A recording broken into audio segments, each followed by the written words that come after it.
ఉచ్చ తక్కువ ఊపుడు ఎక్కువ అంటే ఇదేనేమో బ్రో. సో ఇవాళ పని చిన్నగా ఉండే కానీ ఎక్కువ దమ్మైంది. సో ఇవాళ 50K ఎర్నింగ్ ఛాలెంజ్ ఇన్ 30 డేస్లో ఇది డే 1 అన్నమాట. సో ఇవాళ అయితే మనం క్యాటరింగ్ వెళ్తున్నాం. క్యాటరింగ్ వచ్చేసి శంకర్పల్లిలో ఉంది. సో మనమైతే ఇక మన బండి తీసుకొని స్టార్ట్ అయిపోయినాం. మనం ఈ 50K ఎర్న్ చేయబోతుంది ఎట్లా అంటే మనం క్యాటరింగ్ చేసో ఏదైనా ఒక వర్క్ చేసో ఇట్లా ఎర్న్ చేయబోతున్నాం. ఇక మనమైతే రాజన్నని తీసుకొని సైడ్కి వెళ్ళిపోయినాం. ఈయననే రాజన్న అన్నమాట. సో మనమైతే సైడ్కి వెళ్ళి చూస్తే కిచెన్ బండి వచ్చింది. కిచెన్ సామాన్ జమాయిస్తుర్రు. మళ్ళీ నేను రాజన్నకి చెప్పిన, రాజన్న నువ్వు వెంకల బ్యాకప్ చూసుకొని నేను ముంగట ఉంటే కౌంటర్ సెట్ చేసేస్తా అని చెప్పేసి మనమైతే మొత్తం కౌంటర్ సెట్ చేసేస్తున్నాం.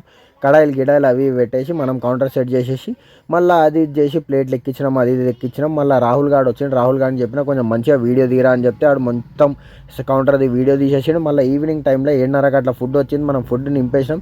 ఎందుకంటే మన పని ఏంటంటే అవతలను కృషి చేయాలి, అవతలను మంచి ఫుడ్ పెట్టాలని చెప్పేసి మనమైతే సర్వీస్ బాగా ఇచ్చినాం.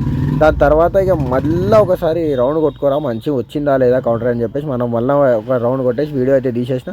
మళ్ళీ ఈవినింగ్కి నైట్ రాజన్న సైడ్కి పోయి కొంచెం చూసేసి వచ్చేసాం. ఇక ఇవాళ వచ్చేసి మన అర్నింగ్ వచ్చేసి 2020 గంటలలో దాంట్లో 10% డొనేషన్ తీస్తే మనం టోటల్గా సంపాదించింది 1800 అనమాట.